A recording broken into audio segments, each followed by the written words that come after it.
అందరికీ జై భీమ్, జై తెలుగుదేశం, జై చంద్రబాబు, జై లోకేష్ అన్న. అయితే ఇక్కడ అక్క చెల్లెలు ఎదురుగా కూర్చున్నారండి. వాళ్ళని చిన్న ప్రశ్న అడుగుదాం అనుకుంటున్నాను నేను. ఇంకా మన అధినాయకులు నారా చంద్రబాబు నాయుడు గారు రావడానికి ఇంకా కొంత సమయం ఉంది కాబట్టి, అలాగే అతిరథ మహారథులైన తెలుగుదేశం మరియు జనసేన నాయకులు అందరికీ కూడా హృదయపూర్వక నమస్కారాలు తెలియజేసుకుంటూ, విచ్చేసిన మీ అందరికీ కూడా హృదయపూర్వక నమస్కారాలు తెలియజేస్తున్నాను. అక్క చెల్లెలు అడుగుతున్నానండి, ఏమా ఎవరన్నా మీ దగ్గరకు వచ్చి ఓ 10 గ్రాములు బంగారం కావాలా, 10 గ్రాములు వెండి కావాలంటే ఏం కోరుకుంటారు? బంగారం కోరుకుంటారు కదా. అదే 10 గ్రాములు బంగారం కావాలా, 10 గ్రాములు ఇత్తడి కావాలంటే బంగారం కోరుకుంటారు.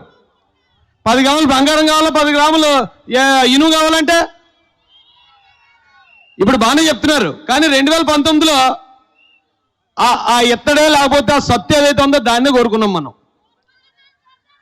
కోరుకున్నాం, ఓకే. అయితే ఏంటి బంగారం ఏంటి, సత్తు ఏంటి అని మీరు అడగొచ్చు.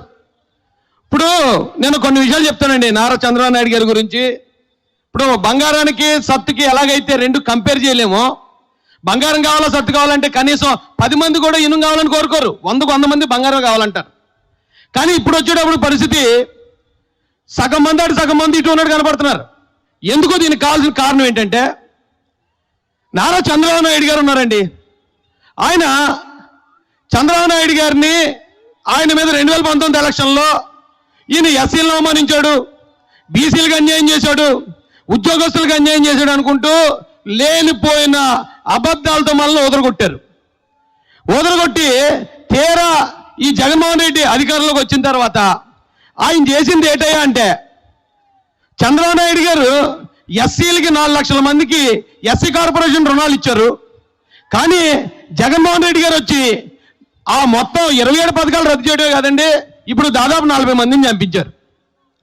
ఇక బీసీల విషయం చూసుకుంటే బీసీ కార్పొరేషన్లు ఉండేవి, వాటిని జగన్మోహన్ రెడ్డి వచ్చాక నాశనం చేశాడు.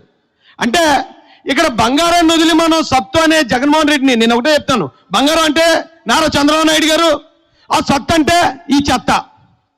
ఈ చెత్తను మనం ఎందుకు ఎన్నుకున్నాం అంటే, కేవలం దాని మీద రోల్డ్ గోల్డ్ పూత పూసి మనకు అమ్మేశారు. మీరు చాలా జాగ్రత్తగా గమనించండి.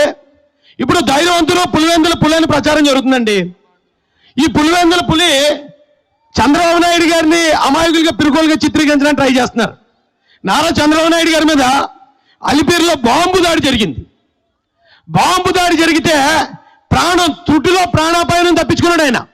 అయినా కూడా ఈ రోజుకి జనంలో తిరిగే చంద్రబాబు నాయుడు గారి ధైర్యవంతుడా? ఎక్కడో చిన్న ముళ్ళు గుచ్చుకుందని హైదరాబాద్ పారిపోయి అక్కడ మంచం మీద బెడ్డెక్కేసిన జగన్మోహన్ రెడ్డి ధైర్యవంతుడు మీరు చెప్పాలి నాకు. ఈ చంద్రబాబు నాయుడు గారిని ఆయన మీద లేనిపోయిన ఆరోపణలు స్టార్టింగ్ నుంచి చేసేటు ఈ రోజుకి ఆయన్ని 53 రోజులు జైల్లో పెట్టినా, భార్యను అవమానించినా, వాళ్ళ కుటుంబ సభ్యులను అవమానిస్తున్నా, ఇప్పటికి ఇంకా చూశారు కదా KGF లో రాకీ బాయ్ వచ్చినట్టు వచ్చాడు హెలికాప్టర్ మీద. మీరు అందరూ చూస్తూనే ఉన్నారు కదా.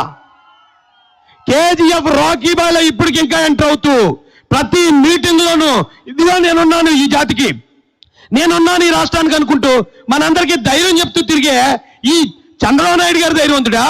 లేకపోతే బయటికి రావాలంటే పరదాలు కట్టాలి, చెట్లన్నీ నరికేయాలి. ఎందుకంటే చెట్ల మీదకి ఎక్కి అల్లూరు సీతారామరాజు గారి టైంలో బాణాలు వేసి చంపేస్తారటండి. చెట్లుంటేని ఆ చెట్ల మీదకి ఎక్కేసి బాణాలు వేసేస్తారంట. కానీ చెట్లు నరికించేసి ఈ పరదాలు కట్టుకుని పోలీసు వారిని అడ్డు పెట్టుకుని బయటికి రావడానికి భయపడే జగన్మోహన్ రెడ్డి ఎక్కడ? నువ్వు చంపుతావని తెలిసినా, నువ్వు అవమానిస్తావని తెలిసినా, నువ్వు జైల్లో పెట్టినా, నువ్వు కుటుంబాన్ని అంతా కూడా అవమానించినా, ఇప్పటికి ఇంకా KGF రాకీ బాయ్లో తిరుగుతున్న చంద్రబాబు నాయుడు గారు ఎక్కడని అడుగుతున్నాను నేను. చంద్రబాబు గారి నాయకత్వం, నారా చంద్రబాబు గారి నాయకత్వం ఈ రాష్ట్రానికి ఉద్యోగులకి, ఎస్సీలకి, ఎస్టీలకి, బీసీలకి కొన్ని లక్షల ఉద్యోగులు ఇచ్చిన నారా చంద్రబాబు నాయుడు గారు ఎక్కడ? 5,000 రూపాయలు ఉద్యోగం ఇచ్చి దాన్ని 100 సార్లు పబ్లిక్ యూజ్ చేసుకునే నువ్వెక్కడ అని ఆ జగన్ రెడ్డి గారిని ఈ స్టేజ్ నుంచి మేము ప్రశ్నించడం జరుగుతుంది. చాలా జాగ్రత్తగా గమనించండి. ఇప్పుడు 2019లో ఆ సత్తు మీద బంగారు పోత పూసేస్తే మనం మోసపోయి ఓట్లేసి గెలిపించాం. ఒకసారి చేస్తే మనం మోసపోయినట్టు, రెండోసారి కూడా మళ్ళీ సత్తునే ఎన్నుకుంటే మనం కూడా ఆ చెత్తలో సమానం అయిపోతాం.